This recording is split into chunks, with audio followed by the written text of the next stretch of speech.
Fala galera, beleza?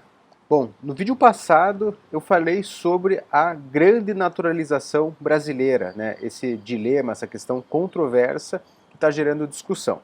Então, quem não viu o vídeo, eu vou deixar o card aqui em cima, que é um vídeo bem completo aí acerca do tema. Então eu falo detalhadamente sobre o assunto e explico bem a questão. Mas tem pessoas que são mais imediatistas, querem entender mais rapidamente do que se trata.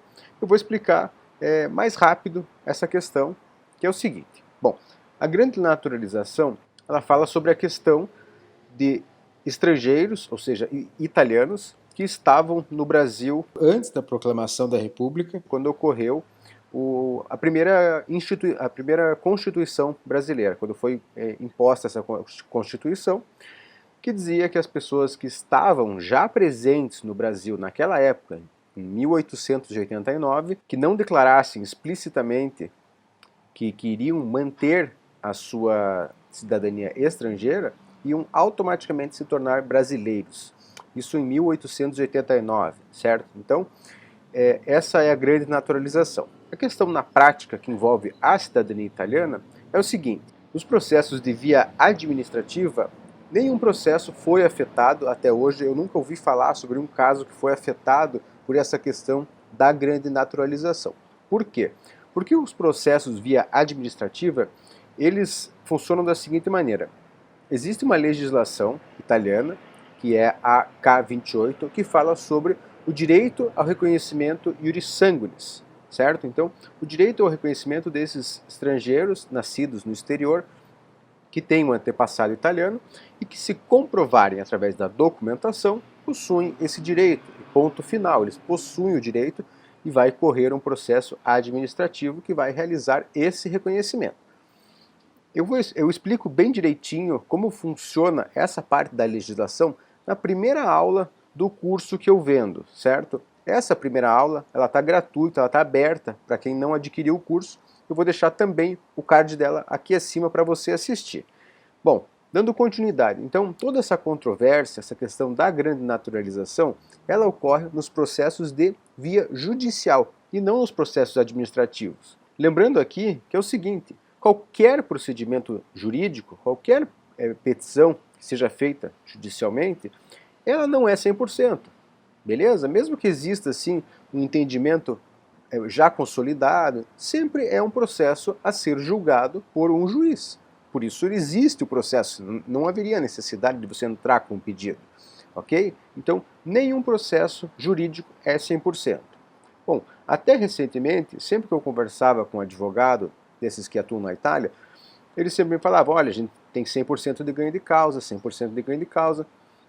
Então acontece o seguinte: dois casos ocorreram nesse ano que houve o seguinte: o processo jurídico correu para o reconhecimento iuris sanguinis, né, ou seja, o requerente entrou com o pedido contra o consulado, contra a demora na fila dos consulados, e o tribunal, em primeira instância, deu a causa, foi favorável à causa, deu certo o pedido.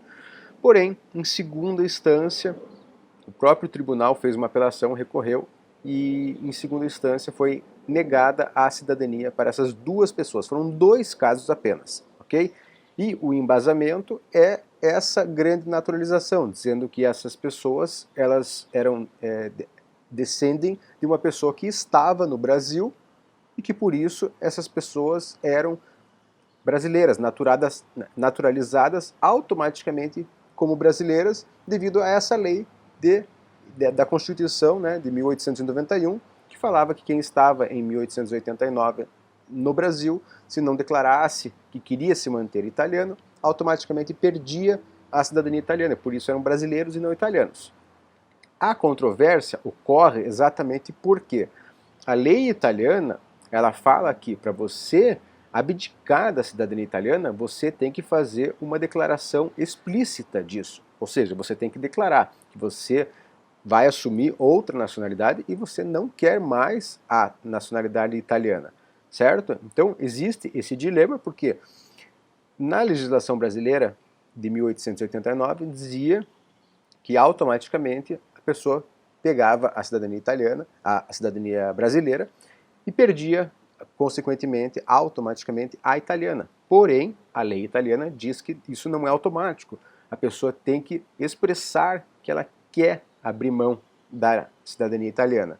E aí, se você usar o raciocínio lógico, você tem que colocar na balança a lei brasileira, a lei italiana, e no meu entendimento, a lei italiana ela deve prevalecer para um cidadão italiano, e a lei brasileira seria para um brasileiro, né? No caso, essas pessoas estrangeiras, esses italianos que estavam no Brasil, ainda eram italianos, e a lei italiana tem que prevalecer para essas pessoas. Esse é o meu entendimento, e aparentemente é o entendimento aí de praticamente todas as pessoas que atuam com cidadania e também de todos os juízes que julgaram os casos, exceto esses dois juízes de segunda instância que tiveram um entendimento diferente. Então você veja que é uma situação muito pequena, que são 2 casos em segunda instância, dentre tantos casos que vêm ocorrendo de pedidos via judicial. Isso tudo que eu falei é de via judicial, não envolve aqui a via administrativa. A via administrativa continua correndo muito bem, tanto via consulado quanto via Itália. Beleza? Bom, galera, por hoje era só esse esclarecimento que eu tinha para fazer. Obrigado e até a próxima.